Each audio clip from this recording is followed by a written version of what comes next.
in a week that has seen so much of the world unite with love in the wake of Orlando, it's just depressing to be reminded that homophobia is alive and well here at home. And a warning, this next story has offensive language.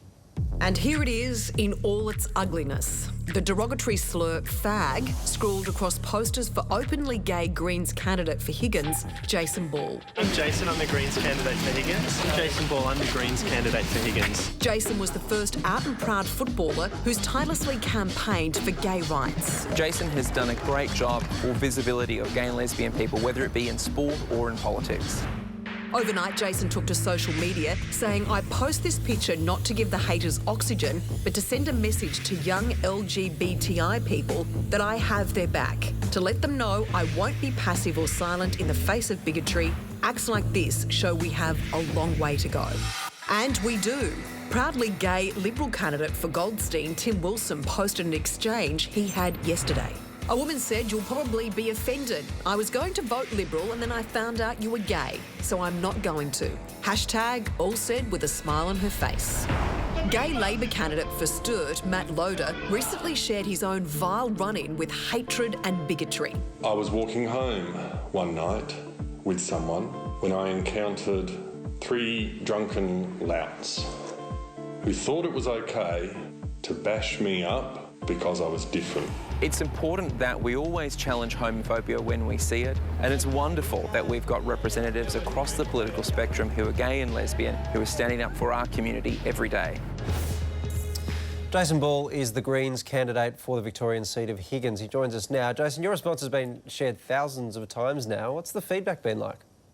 Well, the feedback has been overwhelmingly positive, and I never expected it to go viral in the way that it did, but I think it shows in the aftermath of events like Orlando, our community were looking for a sign of strength and hope in the face of this intimidation and violence. And that was the message I wanted to send to the LGBTI community, to let them know that they should be proud of who they are and be unafraid of that. Jason, this is so awful what has happened to you now. Has this ever happened to you before? And how did you feel when this happened to you at your stage in your life? Look, this is actually the second time that this has happened during this campaign. The first time it happened, we decided to just clean it off, ignore it and move on. But when it happened the second time, I decided that I did want to take a stand, and because it used a word that I had actually heard a lot when I was a kid in high school. I remember it being sprawled on the back of a toilet door, excusing myself from class and going in and wiping it off because I didn't want anyone to find out that I was actually gay. And I remember at that point not even feeling anything, just numbness, because I had to go back to class. I couldn't cry, I couldn't get upset. And I wanted to take the stand that I had to send a message to young people that it's okay to be who you are. You're taking on Assistant Treasurer Kelly O'Dwyer in this election. She's a big supporter of marriage equality, so if you can't take her on that issue, what's your main plan of attack? Well, she may be a personal supporter of marriage equality, but she's still standing for the Liberal Party, who support an expensive, wasteful and divisive plebiscite that, quite frankly, is going to open up our community to more attacks like this. And so I really want the Prime Minister to put an end to this and let our Parliament vote on it, because we know that constitutionally and politically that's all that is needed in order to achieve equality. And Jason, just on the campaign generally, how are you going with high-vis vests, kissing babies and having beers at local pubs? Yeah, good. Kissing babies and even kissing dogs, you know, or patting dogs. Certainly my first time being a candidate, I'm having a lot of fun, and great to be supported by hundreds of volunteers who are going out and listening to the people of Higgins for the first time in an electorate that's been taken for granted forever. No high-vis. They don't do high-vis in the Greens, mate. Oh, really? Don't do that. Okay. No, not at all. Jason, thank you very much for speaking to us today, and all the best with the rest of the campaign. My pleasure. Thanks, guys.